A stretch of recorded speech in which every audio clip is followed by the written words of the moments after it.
Welcome to this explainer. Today, we're diving right into the terrifying, yet absolutely fascinating history of the most powerful nuclear weapon humanity has ever detonated.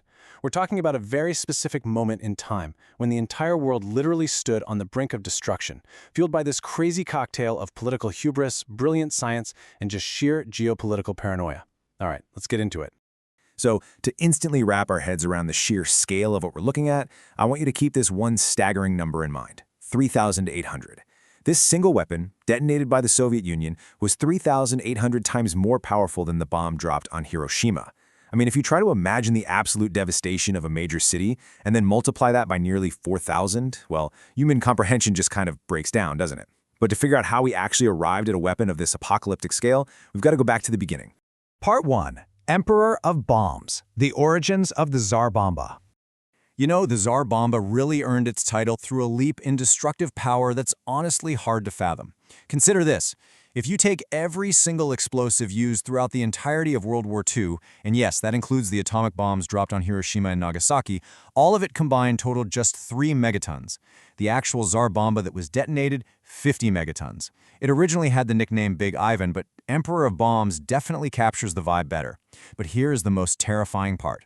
The original proposal for this single bomb was a mind-bending 100 megatons. That is a leap in power that just defies all logic. Part 2. The Collapse of Peace. A Shattered Treaty.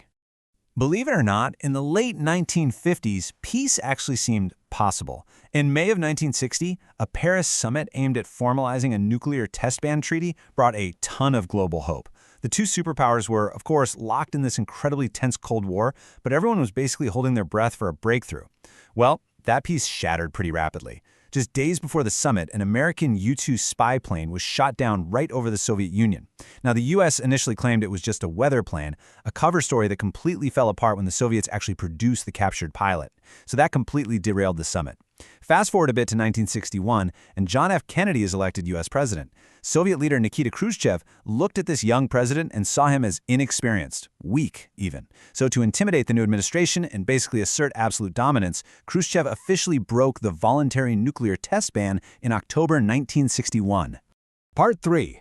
The Deadly Challenge. Politics versus Science. So this massive geopolitical breakdown sets the stage for a historic clash. What happens next is this phenomenal collision between political hubris and scientific conscience, a real battle of wills dictating the survival of millions. The absolutely crucial thing here is understanding the mindset of the leadership at the time. Khrushchev was notoriously impulsive, right? He had this highly aggressive demeanor toward the West. I mean, years earlier he famously declared, "We will bury you." So, with the test ban totally shattered, Khrushchev demanded his scientists build a record-breaking weapon. And the crazy thing is, it wasn't even about tactical military strategy. It was purely to showcase Soviet dominance. He just wanted to create an overwhelming psychological threat hanging right over the heads of the Americans. But immediately clashing with all this political posturing was Andrei Sakharov. Now, Sakharov was a brilliant physicist, often called the father of the Soviet hydrogen bomb. But unlike Khrushchev, Sakharov was looking closely at the actual human cost. He ran the numbers and agonizingly calculated that the radioactive fallout from resuming these atmospheric tests, even if they just dropped it over an empty ocean, would spread globally. He estimated it would cause cancers and genetic mutations, leading to roughly 600,000 premature deaths. His conscience literally couldn't bear it. He explicitly warned Khrushchev to stop. And Khrushchev's response? He just angrily yelled at Sakharov not to teach them politics. Completely overruled and facing massive pressure from the top, the scientific team was forced into this frantic, utterly reckless sprint. They were given just 16 weeks, 4 months, to deliver the most powerful weapon in human history. There was absolutely zero time for rigorous mathematical analysis. I mean, they essentially built this thing on educated estimations. The final product? A 25-ton behemoth, roughly the size of an entire school bus. And here's the most absurd part of the whole shebang. It had zero military value. None. It was way too massive for an intercontinental ballistic missile, which meant it had to be carried by a specially modified, incredibly slow-moving bomber. In a real war, that plane would be an easy target for any enemy anti-aircraft defenses. It wasn't a tactical tool. It was a terror weapon, plain and simple. Tormented by his conscience and, the thought of those 600,000 deaths hanging over his head, Sakharov orchestrated a secret rebellion right before the drop. He bravely made this last-minute design intervention. The original plan called for a 100 megaton yield using a uranium core. Well, Sakharov quietly substituted the uranium for a lead core. This brilliant but incredibly risky move successfully halved the explosive yield down to 50 megatons, and, way more importantly, drastically reduced the deadly lingering nuclear fallout. He knowingly defied the exact scale Khrushchev demanded, choosing instead to save countless lives. Part 4. The explosion. Earth shook 3 times. Okay, so with the terrifying device completed, modified, and loaded onto the plane, the countdown finally began. The test took place over the completely desolate island of Novaya Zemlya, way up in the Arctic Ocean. Delivering this weapon, it was basically a suicide mission. The engineers estimated the drop crew, who were flying a modified Tu-95 bomber, only had a 50% chance of survival. A coin toss. They had to rely on this frantic 3-step sequence. First, deploy a massive 800-kilogram parachute attached to the bomb just to slow its descent. Second, use those precious few minutes to push the plane as fast as possible to get out of the blast radius. And finally, the bomb would detonate in midair, which maximizes its shockwave at exactly 11:32 a.m. on October 30th, 1961. When that bomb detonated, the resulting devastation was basically defined by the number 5. It created a blinding fireball that was a full 5 kilometers wide.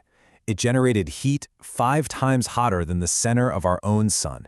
And it completely vaporized absolutely everything. I mean, rock, earth, structures, all of it within a 35-kilometer radius. Just gone. The visual scale of this event is truly incomprehensible. A massive mushroom cloud pierced straight through the Earth's atmosphere, reaching 64 kilometers high. To put that into perspective, that is 7 times taller than Mount Everest. The terrifying flash of light from the explosion was visible from 1,000 kilometers away, and the bomb was so insanely powerful, the actual explosion lasted for over a full minute. The physical force of this thing was just as mind-boggling. Remember that delivery plane desperately flying away? It was 115 kilometers out when the blast occurred. The shockwave still caught up to it, violently forcing this massive bomber to plummet a full kilometer in altitude before the pilot finally wrestled it back under control. Down on the ground, wooden houses 1,000 kilometers away completely collapsed. Windows shattered all the way over in Finland. And incredibly, the monumental shockwave from this single bomb violently circled the entire Earth 3 separate times before it finally dissipated. Part 5. Regret and warning. The legacy of the blast. So while the drop crew actually miraculously survived, the legacy of this unparalleled explosion left permanent, deep scars. Despite Sakharov's efforts to create a quote-unquote cleaner bomb, radioactive dust still circled the globe for years. Indigenous populations living in the wider region suffered severe health consequences. They faced strange diseases and congenital conditions for generations. Even today, if you go to Novaya Zemlya, the glaciers there remain highly radioactive. Witnessing this sheer, unadulterated devastation completely transformed Andrei Sakharov. He transitioned from being the father of the Soviet hydrogen bomb to one of the world's most fierce anti-nuclear activists. And that path ultimately earned him the Nobel Peace Prize in 1975. The sheer terror of the Tsar Bomba also kind of woke up the world. The international outrage and the intense fear it generated provided the essential pressure that led directly to the US and USSR signing the Atmospheric Test Ban Treaty in 1963. As we wrap up this explainer, I need to tell you that the madness almost didn't stop there. While the Tsar Bomba is usually viewed as its ultimate peak of political absurdity, newly declassified information actually shows the United States had its own extreme plans. American scientist Edward Teller literally proposed building a 10,000 megaton bomb. Just let that sink in for a second.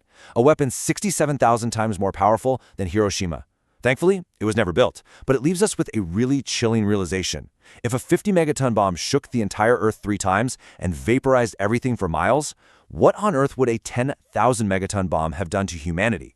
It stands as a pretty stark reminder of that extremely fragile line between scientific capability and total self-destruction. So, what do you think is our ultimate limit? Thank you so much for joining me today, and as always, keep questioning the world around you.